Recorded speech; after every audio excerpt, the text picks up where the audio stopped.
So Tom, we're having go on. We are. When did you start farming? 97, I think, 97 we started. So I would have been, say, 17, 18 at that stage. And then I suppose we gravitated to, I leased the land then, and 10 years later, in 2007, from my father. And he got the farmer's pension, I think it was at the time, which was a good incentive for succession and handing over to the next generation. So I leased it off him for 10 years, and then I think it was around 2015. I think he signed it over then at that stage. When I started leasing the place, I built a yard, and that was the first thing I did immediately. And then I suppose when I got the place over to my own name, the next thing I did was I built a shed. So you kind of need those things. You need the facilities. You do, yeah. We moved over then from sheep to cattle as well. I suppose in 2015 when this place was signed over, I kind of moved away a little bit from sheep, and I started, I was interested in kind of native breeds of cattle, and I just thought that the kind of land we had, the cattle would be more suited to that kind of type of setup, and I just felt that you could do more ecologically as well with the cattle. They have a ready source of manure, obviously, and you can mix that with the straw, and it's a fantastic soil conditioner. Great for gardening and great for spreading on the land at the right time. So I suppose all of that, I felt cattle was the way to go. So yeah, I bought Dexter cattle, about 13 or 14 breeding cows in 2015. And I moved to organic then at that time as well. Yeah, happy enough overall the way it's gone. We kind of have a system now, very much every year is the same kind of movements of the cattle to different paddocks and different places. Like we've a big spread of different type of land grounds here, like in terms of like it's a thin narrow strip from the beach to the mountain, and there's a good variety then of land topographies along the way. You've sand dunes down near the beach, then you've sedge and kind of waterways, and further up then you've more arable land, and then you go to the hill and mountain. So you've a good mix, Good mix, yeah. That farm retirement scheme was a great precursor, I suppose. It was a great incentive to some of the older farmers to hand it on. Like the thing is, if you don't kind of give young fellas a chance, or young women, young lads, a chance at a younger age, so they're not going to be doing it in their later on in life. Do you know what I mean? So they need to get that bit of autonomy and kind of be able to do their own thing. When did the regenerative part of it come about? Yeah, so I suppose organic. I would have done science in college originally, and I was always interested. It was plant science. I was always interested in plants, and that I would have had a garden when I was a kid and things like that. I like growing stuff, and the garden mightn't have been too successful, a lot of weeds and things, but I was very interested in kind of the biocontrol, how you can use biology to control, we'll say, the aphids and the different diseases that affect plants. But I always had it in the back of my head that I was interested in it. So for me, moving to organic was a natural kind of progression when the time came. Plus, there was a financial incentive to do so. It's a very small farm.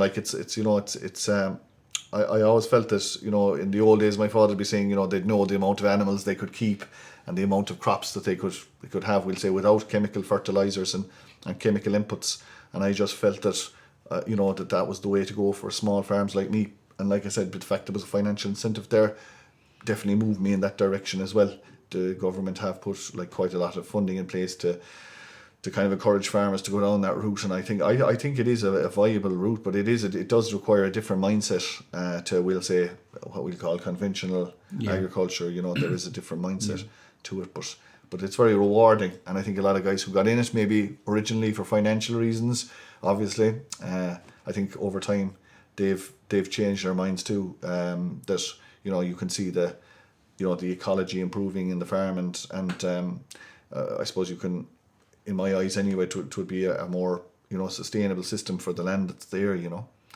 Takes the pressure off as well from the intensive side. It does. I suppose you very much, and that was one of the main challenges day one. I suppose what we found with the organic, you really do need to understand what your farm is capable of producing without chemical inputs. So there's two sides to it. There's a side, you can't just throw out a bag of 10, 20 you don't have that luxury. You need to know where the grass is and when it's there, and you need to be thinking ahead. Then moving over to the cattle at the same time was a big change as well, because they had different dietary requirements, if you like, and you had the round bales, and I suppose we had no tractor, and all these issues kind of fed into it. But like I said, I suppose you have the two things. You firstly, you can't use chemical fertilizers, and secondly, you can't use sprays, and I suppose that's a big thing too, because weed control becomes more problematic, and it's something you need to think about. You'd have docks and thistles, and I suppose our good friend the rush. Again, you have to be thinking, I need to get these cut at the right time. So it makes you research these plants then maybe a bit more. The grass tends to grow later in an organic system. You might get it a month earlier, we'll say. And then you have the stocking rate. You obviously need to know what your stocking rate's going to be. You need to know how many animals your farm can keep. And I suppose one of the big premises of organic farming is producing your own forage. So if you're buying forage in from outside, that's not particularly regenerative, or it's not particularly like organic in terms of the organic principles. Being able to keep an internal cycling of nutrients within the farm, that's really the key. Yeah, makes sense. Yeah. Do you see more farmers going down the organic route? The funding is there. I think it's a natural fit for a lot of farms in the west of Ireland particularly, and a lot of small farms maybe throughout Ireland. If you we'll say the way farming seems to be going from what we were talking about earlier, I suppose, and more lads who are working in full-time jobs and they're full-time farming as well, maybe that it would probably suit a lot of those kind of fellas. It's less intensive. Yeah.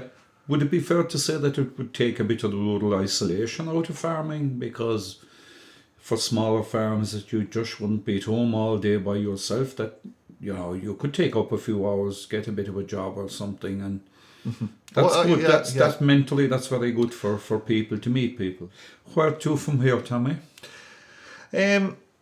So I suppose we try something new all the time. We did the Natterjack toad ponds there originally about 10 or 12 years ago.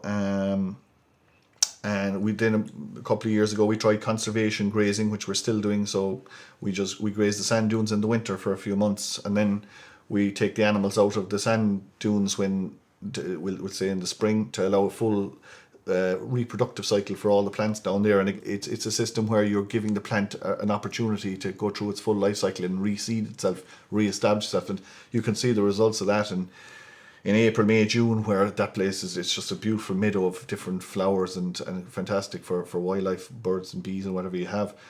We do the same up in the hill, then the conservation grazing. We only graze the mountain for the 3 months, and we bring the cows down then again. So I think that's a great system. It works really well, because again, you don't have the issue of gorse and burning of that those leafy grasses that grow, we'll say, up in those higher grounds. Then last year we tried herbal lay as well. So, and I think that's definitely something that has huge potential in terms of continuing it. It's just, again, a bit of knowledge around when to graze it. It can get on top of you at certain times of the year, but the cattle do like those chicory and plantain that deep rooted, and they're plants they have the taproot, and they bring up those micronutrients and macronutrients that maybe the cattle wouldn't otherwise have access to. And I see the cattle that come out of it with a shine on their backs after it. They'd be in great shape. So we try all of these things.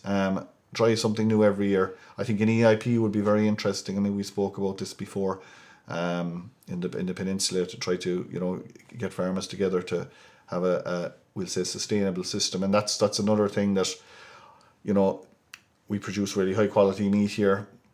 There really isn't a lot of local markets unless you kind of try to create your own, and that's something that needs to be looked into as well. We need to look into that as a group, as a cooperative. Absolutely. Just one or two people going off trying to do their own thing will not work. It's too much pressure for one person, whereas if you had a cooperative, people, like-minded people who were interested in moving the idea forward and making it work, then there is a possibility it would work. Sounds like the cooperative structure is proper way to go. Absolutely. Well, together we can make a difference, but as an individual, it's a lot trickier, definitely.